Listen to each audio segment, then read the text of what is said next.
হিরাজিল উৎসব 2026-এর শুভ সূচনা ঘটল আজ সন্ধে 6 ঘটিকায়। ঐতিহাসিক আস্তাবল ময়দান প্রাঙ্গণে অনুষ্ঠিত হিরাজিল উৎসব 2026 আজ অর্থাৎ 16 জানুয়ারি, আগামীকাল 17 জানুয়ারি এবং পরশু 18 জানুয়ারি 3 দিন চলবে এই উৎসব। ইতিহাসে গরমিল জেগে ওঠো হিরাজিল, এই আহ্বানকে সামনে রেখে আয়োজিত এই উৎসব নবাবী ঘরানা ও মুর্শিদাবাদের প্রাচীন সাংস্কৃতিক ধারাকে কেন্দ্র করে গড়ে ওঠা এই অনুষ্ঠান মূলত নবাব সিরাজদৌল্লার স্মৃতি ও হিরাজিল প্রাসাদকে রক্ষা করার উদ্দেশ্যে শুরু হওয়া আন্দোলনেরই একটি সম্মিলিত প্রয়াস, যা আজ উৎসবের রূপ ধারণ করেছে। সময় প্রতিদিন বিকেল 4:30 থেকে রাত 10টা অবধি। এই ঐতিহ্য, ইতিহাস ও সাংস্কৃতিক চেতনার মিলন মেলায় জনগণের উপস্থিতি একান্তভাবে কামনা করেছেন উদ্যোক্তারা।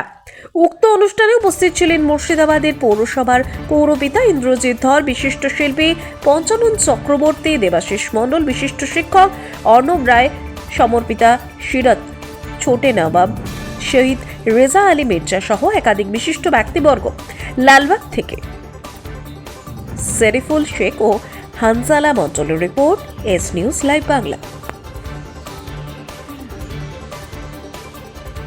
যেই লড়াই হিরাজিল উৎসব 2026 যেন সাকসেস হয় এবং আমরা সর্বদা এই শহরের মানুষ হিসেবে কোনো রাজনীতি করতে পারি, কিন্তু উন্নয়নে আমরা পিছিয়ে থাকবো না। এবং আমাদের ডিমান্ড যে হিরাজিল প্রাসাদকে বা হিরাজিলের যে এরিয়া সেটাকে আইডেন্টি করে এর যেন ডেভেলপমেন্টটা শুরু হয়, এই লড়াই আমরা আছি এই শহরের মানুষ হিসেবে। আমরা যে যা রাজনীতি করি, কারণ আমরা জানি রাজনীতির উদ্দেশ্য হচ্ছে মানবিকতা এবং এই শহরের উন্নয়ন আমাদের প্রয়োজন।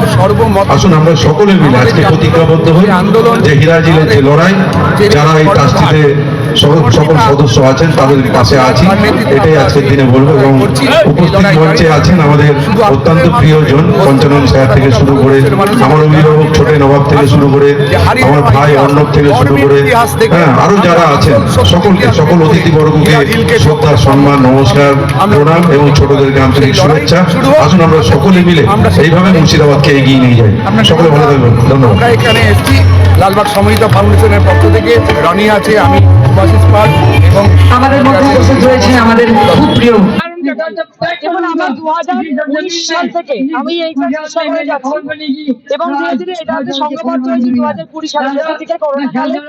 এবং তারপরে গিয়ে এটা নিয়ে যখন বিভিন্ন ডিপার্টমেন্টে চিঠি করেছে, যেটা সাকসেসফুল হয়নি, রাষ্ট্রপতি থেকে মুখ্যমন্ত্রী সবাইকে চিঠি করেছে, হয়নি, বাধ্য হয়েছে হাইকোর্টে মামলা করতে।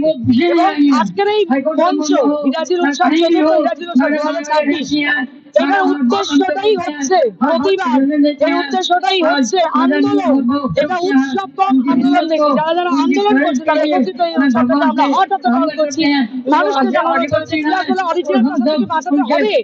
তিনি এই শহরে মুর্শিদাবাদ শহরের পরিশ্রমে কোটি কোটি টাকা দিয়ে দেন, যাতে তার নামটাকে উৎসব রাখার জন্য একমাত্র সাদের প্রাসাদ হিরাজিল প্রাসাদের উদ্ধারবার তাকে বাঁচাতে হবে। এটা দীর্ঘদিনের লড়াই, যতদিন না জিতবো ততদিন আমরা লড়ে যাবো, কারণ ইতিহাসে জেগে উঠবেই হিরাজিল।